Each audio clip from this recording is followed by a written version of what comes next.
जलते ख्वाब का नॉवल जेनरे बताने से पहले एक मोस्ट इम्पॉर्टेंट बात आपसे करना चाहूँगी। सबसे पहले तो आप लोग स्क्रीन पर देखिएगा, आज से 8 दिन पहले मैंने इस नॉवल पे काम स्टार्ट कर दिया है। अब मैं ऐसा क्यों कह रही हूँ, इसकी रीज़न मैं आपको बताती हूँ।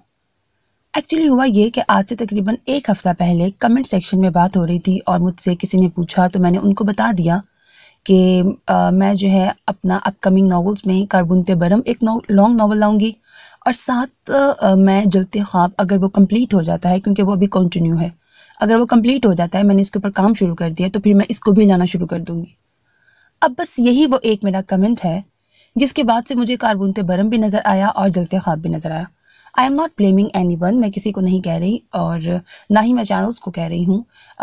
मैं क्योंकि बहुत ज़्यादा ऑप्टिमिस्टिक अप्रोच रखती हूँ, तो मैं यही सोचूंगी कि हो सकता है किसी लिसनर से फिर सब्र ना हुआ हो कि वफ़ा इतनी मसरूफ़ होती हैं, शायद वफ़ा बहुत डिले कर देंगी, तो उन्होंने वहाँ रिक्वेस्ट कर दी हो। मैं तो एक्सट्रीम अच्छा यही सोचती हूँ, लेकिन क्योंकि ज़रूरी नहीं है कि हर कोई मेरे जैसा ही सोचे, तो हो सकता है कि कोई ये ना सोचने लग जाए कि शायद वफ़ा जानबूझकर ऐसा कर रही हैं कि पहले कारबूनते बरम नॉवल की दफ़ा और अब जलते ख्वाब नॉवल की दफ़ा। तो ये रीज़न है कि मैंने आपको एक तरह से प्रूफ के तौर पर दिखा रही हूँ कि ये नॉवल मैंने पहले इसके ऊपर काम स्टार्ट कर दिया, आज से 8 दिन पहले।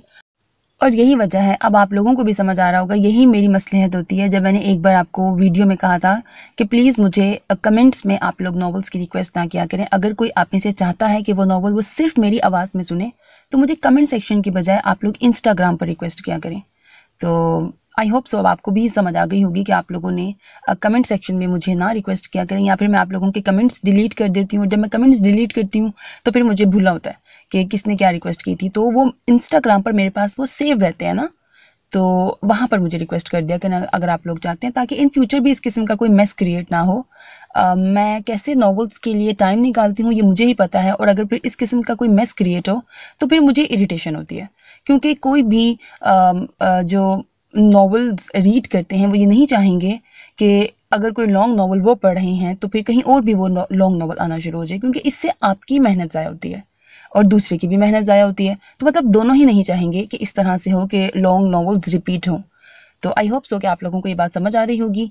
अब अगर मैं कोई नॉवल रीड कर लेती हूँ तो मैंने आपको ये बात पहले भी बताई थी, मैं उसको कत्तन डिलीट नहीं कर सकती, क्योंकि मैंने कैसे कैसे उनको रीड करने के लिए टाइम निकाला होता है ये मुझे पता है। तो एक तरह से मुझे तो वैसे भी ये चैनल और इस पर काम करना ऐसे ही अजीज़ है जैसे कि एक माँ को अपनी औलाद को टाइम देना अजीज़ होता है।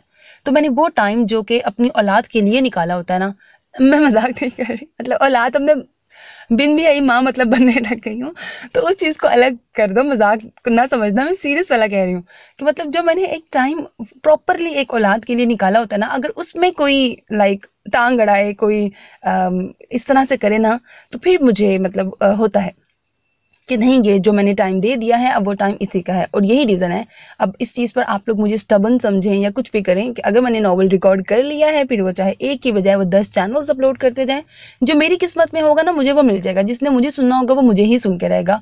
और इस चैनल के थ्रू मैंने एक जो चीज़ अर्न की है, एक ही चीज़ जो अर्न की है वो है मेरी सेल्फ बिलीफ आर्मी, जो कि मेरा इंतज़ार करते हैं, मुझे मिस करते हैं। अगर मैं एक दिन भी नॉवल अपलोड ना करूं तो मुझे बार बार उनके मैसेजेस आते हैं इंस्टाग्राम पर, और ये जो कुछ भी है, ये नॉवल कौन सा कहाँ आ रहा है, वल्लाह मुझे तो पता भी नहीं होता कि कौन क्या कर रहा है। अब मुझे मेरे इतने सारे लिसनर्स ये बताते हैं जो बहुत पॉजेसिव हैं, वफ़ा इस चैनल ने आपकी ये चीज़ कॉपी कर ली, ये चैनल आपके जैसा थंबनेल बना रहा है, ये डिस्क्रिप्शन लिख रहा है, ये आपके जैसा इंट्रोडक्शन दे रहा है, बट मुझे तो पता ही नहीं होता। मेरे अजीज लिसनर्स बता रहे हो, तो मैंने कभी किसी को नहीं कुछ कहा। यू होता ना, एक तो चलो ऑफिशियली आप ना को, आप पर्सनली जाके भी किसी को कह दो कि यार आपके चैनल से साफ पता लग रहा है कि आप मेरी कॉपी कर रहे हो या ये वो कुछ अपना करो। मैंने कभी नहीं किसी को कहा, जाके पर्सनली भी नहीं कहा और ऑफिशियली अनऑफिशियली कभी कुछ नहीं कहा, क्योंकि जो कुछ कोई और कर रहा है वो उसके साथ है हेडिक, ठीक है। मैं जो कर रही हूँ मुझे बस ये पता है कि मुझे सिर्फ काम करना है अपने अजीज लिसनर्स के लिए, वो मेरा काम पसंद कर रहे हैं। अब मुझे नहीं पता कि कौन मेरे जैसा काम कर रहा है और कौन उस तरह से करना शुरू हो गया। I just dam care about it. हाँ, आप लोग मुझे पसंद करते हो, आप लोगों को मेरा काम पसंद आ रहा है, मेरे लिए बस यही काफ़ी है कि मुझसे मेरे अजीज लिसनर्स खुश हों। तो जस्ट आपको ये स्क्रीनशॉट दिखाने का पर्पज़ ये है क्योंकि हेट ऊपर कुछ ज़्यादा ही इत्तेफाक होने लग पड़े हैं, तो मैंने कहा कि मैं आपको बता दूं, मेरे लिए इंपॉर्टेंट जस्ट आप लोग हो, तो आप लोगों में से कोई बदगुमान ना हो जाए कि वफ़ा, क्योंकि अब वफ़ा का चैनल अच्छे व्यूज़ आने लग पड़े हैं, तो वफ़ा शायद जानबूझ के ऐसा करती है कि जो नॉवल कोई और लाने लगता है तो वफ़ा वो ले आती है। ठीक है, तो ये जस्ट क्लियर करने लगी हूँ कि वफ़ा सिर्फ वही नॉवल्स लाती है जो वफ़ा ने सोचा होता है कि वफ़ा ने लाने हैं, और क्योंकि उनके ऊपर काम शुरू कर दे दिया है, फिर वफ़ा वो ला के रहेगी। और हाँ, आप लोग, मुझे यकीन है कि आप लोग मुझे जानते हो, जो मुझे जानता है वो ये जानता है कि मैं ऐसी ही हूँ जो हूँ। तो मैं कभी भी किसी भी किस्म की सियासत का पार्ट नहीं बनूंगी, और जो कोई कुछ भी अगर कोई कर रहा है तो वो उसके साथ अमल दखल है, मुझे कोई फ़र्क नहीं पड़ता। और हाँ, अब कमेंट सेक्शन में आप लोगों ने मुझे बताना है मोस्ट इंपॉर्टेंट बात, जैसा कि आपको पता था कि मैं वीकेंड्स पे संडेज़ को अक्सर मैं सरप्राइजेस देती होती हूँ, तो जलते ख्वाब भी एक सरप्राइज़ की शक्ल में आप लोगों तक पहुँचना था। अब खैर वो रिवील कर ही दिया है मैंने, तो अब मुझे बता दो कि जलते ख्वाब को कारबूनते बरम के साथ साथ मैं अपलोडिंग इसकी स्टार्ट कर दूँ। तो आप लोग जैसा कहते हो फिर मैं वैसा ही कर दूँगी। ठीक है, तो आप लोगों ने मुझे कमेंट सेक्शन में बताना है कि जलते ख्वाब की रिकॉर्डिंग स्टार्ट कर दूँ या फिर कारबूनते बरम के बाद मैं इसको लाना शुरू करूँ। जैसा आप लोग कहो कि मैं वैसा ही करूँगी, क्योंकि रिकॉर्डिंग तो मैं कर चुकी हूँ, जस्ट मैंने अपलोडिंग ही करनी है ना, तो फिर आप लोग मुझे बता देना। ठीक है, बाकी अपना बहुत ख्याल रखिएगा। और हाँ, अब नॉवल जनरे सुन लो, जो कि मैं अगेन ये भी आज से 8 दिन पहले मैं रिकॉर्ड कर चुकी थी, नॉवल जनरे जलते ख्वाब का। अब वो सुनो और इन्जॉय करो। सो मेरे अजीज़ लिसनर्स, अना इलियास का ये एक बहुत ही इंटरेस्टिंग और थोड़ा डिफरेंट स्टाइल में लिखा गया नावल है। बेसिकली म्यूज़िक इंडस्ट्री से ताल्लुक़ होता है हीरो और हीरोइन दोनों का। काफ़ी सारा इसमें सस्पेंस है, मिस्टीरियस नावल है, काफ़ी ट्विस्ट एंड टर्न्स आते हैं नावल के अंदर। स्टोरी इतनी सस्पेंस वाली है, और मतलब कि फ़ौरन से खुल नहीं रही, पूरी स्टोरी खुल के सामने नहीं आती है, मतलब बहुत जल्दी नहीं आ रही खुल के सामने ये क्या बोल रही हूँ। हाँ, तो मतलब एज डिफरेंस बेस्ड है, और इसमें ड्रग्स एडिक्टेड होती है लड़की भी, और जो उसका पहला शौहर होता है वो भी थोड़ा साइको पेशेंट होता है। वो भी उससे एज में बड़ा होता है। जो मेन लीडिंग कैरेक्टर है उसका भी हीरोइन के साथ काफ़ी एज डिफरेंस है, और लड़की सिंगर होती है, लड़का जो है वो म्यूज़िक शो का जज भी होता है। इसके अलावा भी सिंगिंग से उसका ताल्लुक़ होता है। और मैं ना सोच रही थी और क्या रह गया, मतलब बहुत कुछ है, इतना कुछ है कि अभी मुझे भी नहीं बहुत कुछ पता लगा, लेकिन मुझे पता है कि इसमें अभी बहुत कुछ है। और ये होता है कि उसकी बहुत छोटी उम्र में अभी वो मतलब अंडर एज होती है, अभी वो माइनर होती है, तो तभी उसकी शादी कर देती है उसकी माँ, और कुछ रीज़न्स की वजह से वो 15 इयर्स की होती है जस्ट, तो उसकी शादी कर दी जाती है।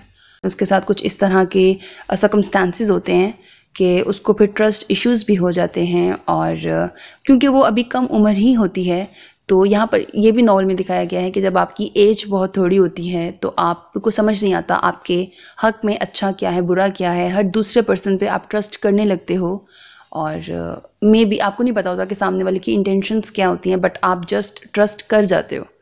तो उस चीज़ के भी क्या इम्पैक्ट्स होते हैं, साइड इफ़ेक्ट्स होते हैं, वो सब है इस नॉवल के अंदर, और भी बड़ा ही कुछ है। तो उम्मीद है आपको ये नॉवल ज़रूर पसंद आएगा। इसकी एपिसोड इंशाल्लाह फर्स्ट एपिसोड आपको आज से मैं देना शुरू कर दूँगी। एंजॉय कीजिएगा, और अगर अभी तक आपने मेरे चैनल को सब्सक्राइब नहीं किया तो do subscribe it, because that's how you can encourage me, and that's the only kind of support and encouragement which I want from all of you. अपना बहुत ख्याल रखिएगा, नेक तमन्नाओं के साथ। अल्लाह हाफिज़। वो साइको है, उसे दौरे पड़ते हैं। कल रात पहली बार मैंने उसकी ये हालत देखी। वो तो शुक्र है जवाद भाई ने मुझे उसकी मेडिसिन का बताया था। बड़ी मुश्किल से उसे इंजेक्शन लगाकर मैं भागकर अपने कमरे में बंद हुई। तबरेज़ ने अब नोट किया था उसके चेहरे पर नाखूनों की खराशें थीं। यकदम उसका हाथ उन खराशों की जानिब बढ़ा, होले से उसके ज़ख्म सहलाए। वो भी शायद किसी अपने की तलाश में थी। एक नज़र देखकर उसका हाथ न हटाया। तुम बहुत बहादुर हो। उसके कंधे को थपथपा कर वो उसकी हिम्मत बंधाने लगा। जल्द अपनी स्टडीज़ मुकम्मल करके उससे सेपरेशन ले लो। वो उसे एक और हल बताने लगा। सॉरी, मैंने आपको भी परेशान कर दिया। उसे अब एहसास हुआ वो कब से उसके साथ बैठी हुई है। कोई बात नहीं, तुम्हें जब जब किसी अपनी की ज़रूरत महसूस हो तुम मेरे पास आ सकती हो। वो मोहब्बत से उसे देख कर बोला। Thank you. वो उसकी मशकूर हुई। Good girl. और ये थैंक यू तब कहना जब मेरे फ्लैट पर आकर मेरी कुछ खातिर करोगी। अब मैं तो तुम्हारे फ्लैट पर नहीं आ सकता, कहीं तुम्हारा खरूस शौहर मेरी भी पिटाई न लगा दे। वह हंसते हुए खुद उठा, साथ ही उसका हाथ थाम कर उठाया। जिस दिन भी टाइम हो मेरे पास आ जाना, मिल के चाय या कॉफ़ी पियेंगे। तुम्हें पता है मैं कॉफ़ी बहुत अच्छी बनाता हूँ। तुम्हें क्या अच्छा सा बनाना आता है? उसके शॉपर उठाए वो फिर से उसके हम कदम होता उसे अपनी बातों में लगाकर उसका मूड बहाल कर चुका था। वो भी मज़े से उससे बातें करने लगी।